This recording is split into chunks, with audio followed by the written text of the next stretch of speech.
Selamat siang Pak Dorel. Selamat siang Pak Erik, apa kabar? Alhamdulillah baik Pak Dorel. Iya, Saya tahu Pak Dorel ini dulu pernah sering menangani beberapa iya, perkara di Mahkamah Konstitusi ya Pak Dorel, sengketa pilkada, iya, bahkan juga pernah menangani sengketa pemilihan presiden ya Pak Dorel ya. iya, Yang terakhir 2019 kemarin ya Prabowo Sandi. iya, Terus sebelumnya juga ada 2014 Prabowo Hatta dan iya, 2009 juga JK Wiranto. iya, iya. Nah, pertanyaan saya ini terkait dengan Pilkada DKI yang sempat ramai diperbincangkan ini Pak Dorel mengenai Oh, Sandiaga Uno, iya, iya, iya, iya, ada iya. terkait perjanjian politik dengan Pak Anies Baswedan gitu Oh, yang ya. sekarang ini ya? Iya. Ya, gitu Pak Dorel. Nah, bagaimana pendapat Pak Dorel mengenai permasalahan tersebut? Oh, iya, iya.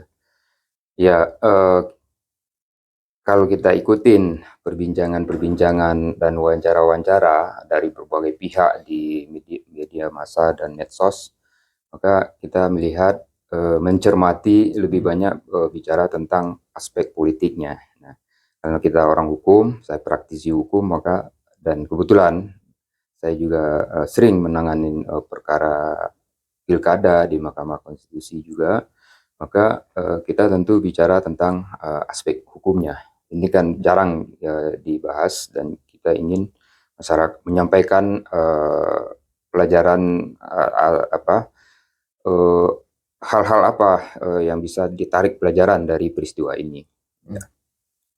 Nah, yang kita lihat beredar di media sosial adalah tentang surat utang, ya, dari Pak Anies ke eh, pengakuan, ya, surat pengakuan Pengakuan. utang dari Pak Anies yang memuat beberapa poin di situ yang menyatakan mengakui memiliki utang pada Pak Sandiaga Uno dalam kapasitas sebagai penjamin, ya, Bapak Sandiaga Uno. Nah, kalau kita kembalikan ke murni hukum, maka eh, surat hutang ini atau pengakuan hutang yang dibuat oleh Pak Anies itu, kalau kita perhatikan, lebih pada pengakuan atau surat kemampuan untuk membayar atau surat pernyataan kesanggupan membayar yang bersifat bukan notarial, tapi eh, tidak tertulis, dalam arti di bawah tangan. Nah, untuk menilai apakah surat hutang tersebut sah dan bagaimana segi formilnya, kita bisa merujuk pada ketentuan KUH Perdata, yaitu pasal 1878. Di sana ditentukan bahwa surat hutang adalah suatu pernyataan sepihak, yaitu sifatnya sepihak dari seseorang yang menyatakan berhutang kepada pihak lain, yaitu, ya. Nah, biasanya dalam praktek surat hutang tersebut merupakan turunan dari perjanjian pokok. Perjanjian pokok itu adalah perjanjian hutang piutang, atau kalau di bank meminjam uang ke bank, maka itu perjanjian kredit, sama saja Hmm. dengan perjanjian hutang piutang. Nah, di sini uh, kita melihat isi dari surat hutang yang dibuat oleh Pak Anies yang memenuhi rumusan dari pasal 1578 tadi, yaitu pernyataan sepihak yang mengakui berhutang kepada pihak lain, dalam hal ini Pak Sandiaga Uno. Ini kalau yang beredar di media massa, Hmm. ya, yang kita lihat itu ada beberapa poin di situ. Baik Pak Dorel. Nah, lalu pertanyaan saya selanjutnya itu, apa bedanya surat pengakuan hutang yang sekarang ramai beredar di sosial media dengan surat perjanjian hutang piutang yang sudah menjadi persepsi publik, Saudara? Ya, betul. Pertanyaan yang menarik, karena di persepsi publik, bahkan di istilah-istilah yang dimunculkan di medsos, tetap saja masyarakat menyebutnya utang, perjanjian utang, utang piutang. Kalau kita lihat surat yang ditulis oleh tanda tangan oleh Pak Anies itu lebih pada surat utang. Nah, apa bedanya perjanjian utang piutang dengan surat utang? Bedanya terutama pada pihaknya. Kalau tadi disebut bahwa surat utang adalah perjanjian kesanggupan sepihak atau pernyataan sepihak, maka perjanjian utang piutang adalah melibatkan dua pihak, yaitu kesepakatan, artinya ada dua pihak di situ. Nah, rujukannya adalah pada pasal KUH Perdata 1320. Nah, kita bisa menilai apakah suatu perjanjian itu sah apabila memenuhi 4 syarat, yaitu kan yang ditentukan oleh perjanjian itu. Misalnya ya, syarat subjektifnya dan syarat objektifnya. Syarat subjektif ditentukan di situ kecakapan dalam membuat perjanjian, kemudian yang kedua kesepakatan para pihak, artinya pihaknya harus lebih dari satu. Kemudian ada tujuan tertentu. Ya, tujuan tertentu kalau konteksnya adalah pilkada, yaitu tujuan-tujuan pemenangan pilkada. Kalau kemudian setelah itu yang keempat adalah sebab yang halal, atau diistilahkan juga itu sebab yang tidak terlarang oleh undang-undang. Mesti perjanjian yang dibuat tidak boleh melanggar aturan. Itu kalau dalam konteks peraturan. Nah, di situ bedanya antara surat utang dengan surat perjanjian hutang piutang. Bedanya pada para pihaknya. Nah, kalau kita lihat tadi surat yang dibuat oleh Pak Anies lebih pada surat hutang atau pengakuan hutang. Pengakuan hutang. Bunyinya di situ pengakuan hutang ya. Ya. Jadi pernyataan sepihak. Baik Pak Darel, selanjutnya saya mau bertanya dari tentang surat pengakuan hutang tersebut, berarti kan masuknya dalam aspek hukum perdata. Nah, apakah ada aspek hukum lain yang masuk dalam surat pengakuan hutang tersebut? Iya, memang kalau formilnya surat hutang tersebut bersifat privat, artinya wilayahnya wilayah perdata. Tapi kalau kita lihat ini perjanjian itu dibikin atau dibuat dalam konteks, ya kan, teksnya benar perdata, konteksnya adalah pilkada, artinya pemilihan kepala daerah. Ada aturan yang mengaturnya, yaitu Undang-Undang Pemilihan Kepala Daerah. Kalau tidak salah saya tahun 2015, karena pilkada DKI kan 2017 ya. Ya. Di situ diatur tentang aspek-aspek kepemiluan, artinya pemilihan kepala daerah, gubernur dalam hal ini. Jadi di situ diatur apa saja yang boleh dilakukan dan yang tidak boleh dilakukan. Jadi perjanjian yang dibuat atau surat pengakuan hutang yang dibuat oleh Pak Anies ini landasannya adalah pada peristiwa hukum pemilu, pemilihan kepala daerah. Jadi ada hubungan kausalitasnya. Jadi surat utang terjadi akibat dari adanya peristiwa pemilu berupa kontestasi di mana Pak Anies dan Pak Sandiaga Uno mencalonkan diri sebagai pasangan calon gubernur dan wakil gubernur di DKI. Jadi itu aspek hukumnya. Jadi ada aspek hukum perdata, ada aspek hukum pemilu. Dalam pemilu ini ada dua nih, pemilu yang sifatnya administratif dan pemilu yang sifatnya pidana. Jadi ada dua itu. Kalau undang-undang mengaturnya begitu. Nah, pertanyaan saya selanjutnya tadi Pak Dorel menjelaskan mengenai aspek pemilu yang sifatnya pidana gitu. Iya, nah, itu maksudnya apa ya Pak Dorel, penjelasan lebih lengkapnya? Iya, itu menarik karena kalau dalam penyelenggaraan pemilu, kalau kita menanganin sengketa pilkada atau sebelumnya, tim yang dimana kita jadi tim hukumnya atau klien kita merupakan pasangan calon akan selalu bertanya tentang pendanaan pemilu dan aspek administratif dan aspek pidananya, karena ini kan sesuatu yang sifatnya sensitif dan tidak boleh sembarangan kan gitu. Nah, terkait tadi pertanyaan tentang ada aspek pidananya. Memang dalam Undang-Undang Pemilu Kada 2015 tersebut diatur tentang yang terkait dengan dana kampanye ya, kaitan dengan DKI. Konteks Pak Anies dan Pak Andi ini adalah tentang pendanaan kampanye yang dibatasi. Yang dibatasi. Pendanaannya dibatasi. Jadi sumber dana kampanye itu adalah dari pasangan calon, kedua adalah dari perorangan dan atau korporasi atau dari partai politik atau gabungan partai politik. Nah, yang sering jadi persoalan adalah dari pasangan calon dan dari korporasi atau perorangan. Kenapa? Karena dari pasangan calon jumlahnya bisa banyak. Bahkan kalau tidak salah pemilu DKI ini mengatur tentang pendanaan kampanye pasangan calon pribadi sekitar 230-an miliar. Itu kalau ini seingat saya ya, di nanti kita bisa cek lagi karena peristiwanya 2017 ya.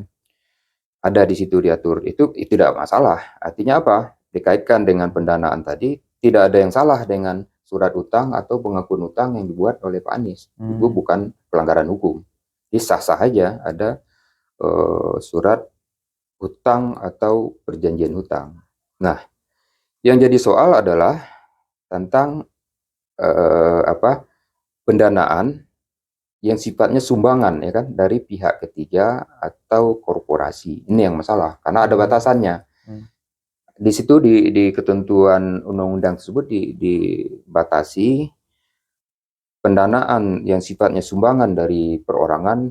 Kalau untuk DKI, kalau nggak salah itu 75 juta maksimal, dari korporasi 750 juta. Nah, apabila ini dilanggar, bisa berakibat pidana bagi yang menerima maupun yang memberi.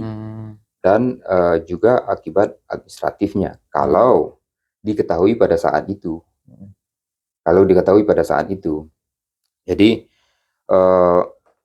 proses pidana pemilu kada itu kan ada batas waktunya.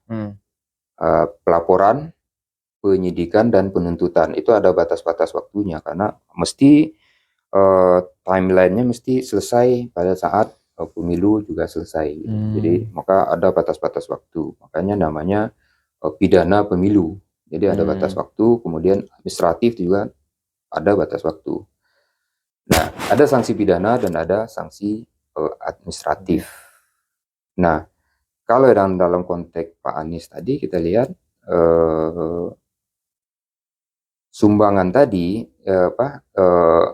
kan Pak Anies berhutang kalau berdasarkan surat pengakuan tadi ya, maka itu jatuhnya hutang itu miliknya Pak Anies. Jadi tidak ada soal kalau sifatnya miliknya Pak Anies kalau berdasarkan surat pengakuan hutang. Tapi kita cek lagi nanti apakah ada juga perjanjian hutang piutang sebagaimana yang kita sebutkan di awal tadi yang merupakan perjanjian pokok. Kalau menurut ada Pak Erwin Waksa dalam tayangan satu video di YouTube, dia sampaikan bahwa surat utang yang dia lihat itu berbeda dengan apa yang dia maksud gitu kan. Itu. Nah, apakah memang ada perjanjian hutang piutang? Nah, kalau itu perjanjian hutang piutang itu juga dibuka ke publik, maka bisa seperti membuka kotak Pandora. Di situ nanti akan terlihat ada nggak pelanggaran terhadap pendanaan kampanye dalam arti begini. Ketentuan dana kampanye itu disebutkan di situ sumbangan dari pihak ketiga. Jadi kalau dalam konteks Pak Anies itu pinjaman, artinya Pak Anies berutang ya punya dia, nggak ada soal di situ, nggak ada soal. Cuman kalau dalam perjanjian agak berbeda dengan perjanjian yang dibuat sebelumnya oleh tim hukum atau oleh siapa berbeda, nah ini yang agak masalah gitu kan. Karena tidak boleh melebihi jadi penyebutan status uang uang yang kemudian dikirim ke tim kampanye yang kemudian dilaporkan, statusnya mestilah milik si pasangan calon. Kalau melebihi dari yang pasangan calon, kalau melebihi dari pasangan calon kan tidak ditentukan berapa jumlahnya. Nah, yang persoalan kan yang bukan sumbangan yang dari pihak perorangan dan korporasi tadi. Itu kan tidak boleh melebihi 750 juta. Nah, dalam konteks Pak Anies, apakah sumbangan tersebut dinyatakan sumbangan pada saat perjanjian dibuat atau utang piutang ditulis? Jadi kembali tadi Pak Erik kan bertanya aspek hukum apa aja yang ada di pemilu kada ini. Maka aspek hukum perdata tadi kan ada perjanjian, tapi tidak boleh kita asik membuat perjanjian antar para pihak, terutama memang harus diperhatikan oleh tim hukum. Asik membuat perjanjian para pihak, bahasanya itu bagus, tetapi kenyataan substansinya melanggar aturan pemilu kada. Kalau dia melanggar berarti pada saat itu juga syarat sahnya perjanjian, terutama tentang tidak boleh adanya pelanggaran terhadap aturan atau sebab yang halal tadi, maka perjanjian itu batal demi hukum. Tidak hanya perjanjian batal demi hukum, akibatnya kalau bocor keluar nih informasi tentang itu bisa berakibat pelaporan, penyidikan dan penuntutan pidana. Maka harus hati-hati dalam membuat perjanjian tentang pendanaan kalau dalam pemilu kada ini. Jadi tidak boleh sembarangan, tidak boleh asik hanya di soal perdata, tapi memang harus memperhatikan juga aturan-aturan pidananya, di mana titik-titik singgungnya, itu memang harus diperhatikan. Teman, sejauh yang kita lihat sekarang, konteks pilkada DKI, di mana Pak Anies dan Pak Sandiaga pasangan calon, kita melihat itu masih, kalau berdasarkan surat utang ya, masih sifatnya adalah dana pribadi, karena statusnya pada saat dibikin buat perjanjian kemudian di store ke tim kampanye kemudian melaporkan, statusnya adalah milik dari Pak Pak Anies, meskipun sumbernya adalah dari utang, kan begitu. Jadi, nah kalau dalam konteks perjanjian surat utang yang buat Pak Anies ini memang jarang-jarang dalam pilkada, memang pada saat menang utang justru lunas, kalah justru bayar. Di sini memang kelihatan nyali Pak Anies ini tinggi juga, artinya dia mau menanggung risiko. Bayangin aja 92 miliar kalau kalah harus bayar, kan gitu. Tapi ya dia mau bertarung di situ gitu. Jadi memang di situ aspek di luar hukum yang kelihatan kan gitu. Jadi memang pasangan calon itu memang mesti memiliki naluri dan nyali yang tinggi kalau ingin bertarung dalam pilkada, apalagi pilpres gitu. Baik, Pak Dorel. Nah, dari polemik yang beredar saat ini, Pak Dorel sebagai pengacara atau sebagai praktisi yang berkecimpung dalam penanganan sengketa pilkada, nah apa kira-kira solusi yang bisa ditawarkan untuk para pihak gitu, Pak Dorel? Ya, kalau kita lihat solusi ya, kalau kita lihat ini kan jadi polemik terus dan jangan sampai berkepanjangan.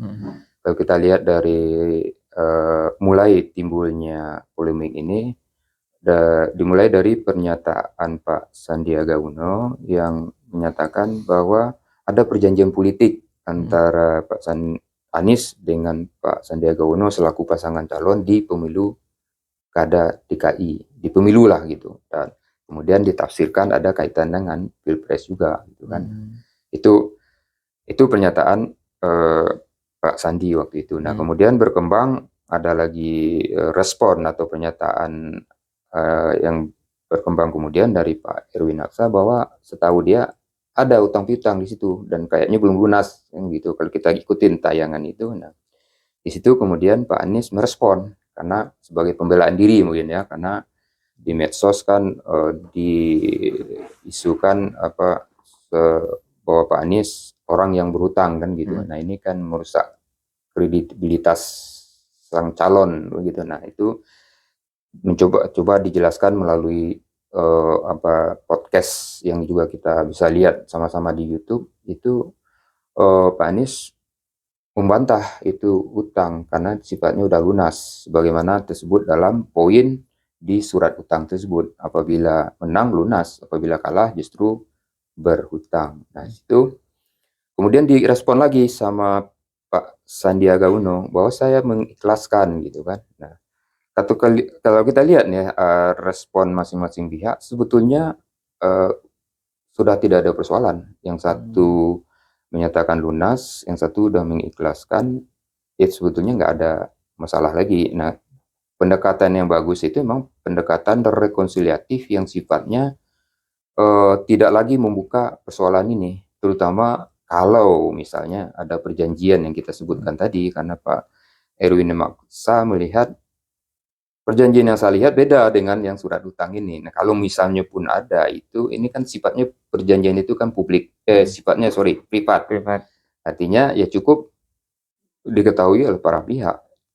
So, kalau itu dibuka, dipolemikan terus, dibuka akan membuka kotak Pandora. Artinya nanti dalam perjanjian itu ada soal-soal lain yang kebuka sama tadi yang kita lihat tentang persoalan pembatasan dana kampanye.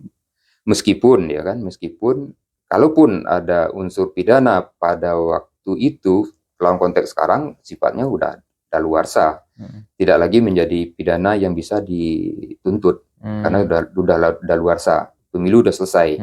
Tadi kan dijelaskan daluarsa pelaporan, daluarsa penyidikan, dan daluarsa penuntutan ada dalam pemilu kada. Demikian juga sifat administratifnya. Kalaupun ada pelanggaran dari perjanjian, jadi itu pun juga udah daluarsa. Jadi memang, tapi ada mungkin soal-soal lain yang muncul. Sebaiknya sih karena ini sifatnya privat, ya udah selesai sampai di sini sebagusnya. Baik, Pak Donel. Begitu, Pak Erik. Ya. Terakhir, apa pelajaran penting dari hiruk pikuk peristiwa ini, Pak Donel? Ya, pelajaran penting yang lain adalah sebagaimana penanganan perkara pilkada yang telah berlangsung selama ini, kita lihat bahwa dalam politik memang tidak perlu ada perjanjian kalau dalam pilkada atau apa, kecuali misal sifatnya sangat terbatas. Kalau pendanaan janganlah, atau pendanaan utang piutang segala macam sebaiknya tidak ada, karena sifatnya politik ini kan dinamis. Kemudian juga yang sifatnya mengikat untuk kegiatan politik yang lain setelah kontestasi yang satu ke kontestasi yang lain, misalnya pemilu kada, yang satu kemudian ikut lagi di pilpres atau ikut lagi di caleg, itu semua mengikat ya, karena sifatnya politis. Ya sebaiknya hanya pada satu satu periode itu pun kalau terpaksa, tapi sebaiknya sih tidak. Dan yang paling sangat dimungkinkan adalah ya seperti yang di perjanjian yang Pak JK dengan Pak SBY, hanya kalau menang pembagian posisi dan wewenang. Itu boleh, itu sebetulnya bagus karena dari awal udah didudukkan. Kalau misalnya saya jadi wakil, jadi posisi menteri ini diisi oleh siapa, posisi menteri ini diisi oleh siapa, kewenangan saya apa gitu kan. Jadi itu malah bagus kalau sebatas itu. Tapi kalau di luar itu, karena politik dinamis dan berubah dari detik ke detik, sebaiknya jangan. Itu kalau pengalaman kita menangani pilkada ya. Terus yang kedua, kan dalam pilkada ini selalu ada tim hukum dan pasangan calon. Sebaiknya pasangan calon memang harus didampingin oleh tim hukum. Nah, maka tim hukum mesti mempelajari tentang tidak hanya aspek perdata, aspek administratif, tetapi yang paling utama juga aspek hukum pidana pemilu. Karena nanti akibatnya kan ini sangat krusial, bisa membatalkan calon kalau ini terjadi pelaporan segala macam kan. Jadi itu benar-benar harus diperhatikan, sehingga perjanjian yang dibuat pun harus mengikuti kisi-kisi aturan pemilu. Nah, kemudian yang kita lihat lagi, memang perlu ada perbaikan tentang pendanaan dana kampanye. Kenapa? Misal berkaca dari peristiwa utang piutang antara Pak Anies ini, memang perlu dibikin mekanisme pendanaan dan sumber pendanaan yang lebih realistis. Jangan ini kan terlalu jauh pemilu kada DKI jumlah di bisa 230 miliar, sementara sumbangan korporasi cuma 750 juta, perorangan 75 juta, sisanya oleh pasangan calon atau partai. Jadi tidak realistis, terlalu jauh perbandingannya. Nah, terkait dengan itu, maka supaya realistis juga ada misalnya dalam satu pemilu kada, korporasi yang beroperasi di wilayah itu, kalau dia melakukan sumbangan terhadap satu pasangan calon, dia maka harus menyumbang pada setiap calon. Sehingga kalau siapapun yang menang, ada kepastian hukum bagi korporasi itu yang beroperasi di daerah itu. Sehingga korporasi itu tidak dijadikan musuh apabila si calon yang menang, tapi pada waktu pertarungan dia nggak didanain. Sehingga itu untuk menghilangkan ganjalan-ganjalan seperti itu, sehingga pembangunan tetap jalan, perusahaan juga tetap bisa beroperasi dengan baik. Dan kemudian juga mengakomodir calon-calon yang memiliki intelektualitas dan elektabilitas yang tinggi, tapi kurang pendanaan. Jadi pendanaan itu dapat diisi oleh korporasi tadi. Jadi korporasi ada pemilu kada, ya tetap aja kegiatannya setelah menang ya seperti biasa kan gitu. Jadi ada kepastian hukum di situ. Ya, maka diikutin aturan-aturan hukumnya. Nah, yang kelima, yang terakhir, yang pelajaran pentingnya, memang pasangan calon dimungkinkan dan setahu saya belum ada larangan tentang membuka dana publik. Jadi pasangan calon membuka dana yang bisa disumbangkan oleh publik berapapun, sehingga aktivis yang tidak punya dana ya bisa bergerak. Dan apalagi kalau aktivis tersebut bisa menggerakkan relawan-relawannya kan, sehingga membuka dana publik. Dan contoh yang cukup nyaris berhasil dan nyaris menang ya seperti kawan kita Denny Indrayana, dia buka dana publik dan hampir bisa mengalahkan petahana. Itu suatu hal yang perjuangan yang bagus juga. Jadi nyali-nyali kayak begitu harus ditumbuhkan oleh para calon-calon.